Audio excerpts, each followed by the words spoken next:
పూర్వం ఒక ఊరిలో అహంకారంతో నిండిన అత్తగారు ఉండేవారు.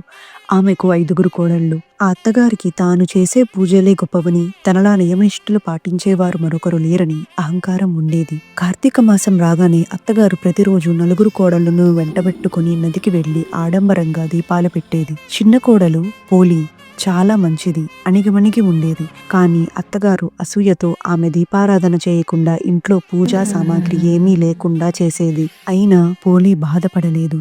ఆమె భక్తికి ఏ ఆటంకం ఉండదని నిర్ణయించుకుంది. పత్తి కోసం పెరటిలో పత్తిని, దీపం కోసం పెరటిలోని మట్టితో దీపాన్ని చేసి, నూనె కోసం చల్ల చిలికిన కవ్వానికి అంటిన వెన్నను సేకరించి, బావి దగ్గర స్నానం చేసి, నియమనిష్టలతో నిస్వార్థ భక్తితో తన దీపాన్ని వెలిగించేది. అత్తగారి కంట పడకుండా ఆ దీపంపై మేదర బుట్టను బోర్లించేది.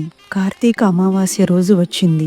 అత్తా కోడళ్ళు నదీ స్నానం ముగించుకొని తిరిగి వస్తుండగా ఆకాశం నుండి దివ్యమైన పుష్పక విమానం పోలి కోసం దిగింది. పోలి నిస్వార్థ భక్తికి మెచ్చి శివదూతలు ఆమెను స్వర్గానికి తీసుకు వెళ్లడానికి వచ్చారు. అత్తగారు అహంకారంతో కార్తీక దీపాలు పెట్టింది నేనే కదా, ఈ విమానం నా కోసమే అని పరిగెత్తింది. కాని విమానం ఎక్కుతున్నది పోలి అని చూడగానే నిర్ఘాంతపోయింది. అత్తగారు ప్రాధేయపడింది. పోలి, నన్ను కూడా పైకి లాగు. అప్పుడు పోలి ప్రశాంతంగా ఇలా చెప్పింది. మీరు దీపాలు ఆర్భాటం కోసం, ఆడంబరం కోసం వెలిగించారు. నేను పరమశివుడిపై నిశ్చలమైన భక్తితో వెలిగించాను. మీ దీపాలు మీవి, నా దీపాలు నావి. నా దీపాల పుణ్యం మిమ్మల్ని చేర్చలేదు అని చెప్పి పోలి స్వర్గానికి చేరుకుంది. అత్తగారికి మిగతా కోడళ్లకు తాము కేవలం ఆడంబరం కోసమే దీపాలు వెలిగించామని, నిజమైన భక్తి పోలిదే అని అప్పుడు అర్థమైంది. ఈ కథనే పోలి పాడ్యమి నాడు చదువుకుంటారు. భగవంతుని ఆరాధనకు ఆర్భాటం, అహంకారం ముఖ్యం కాదు.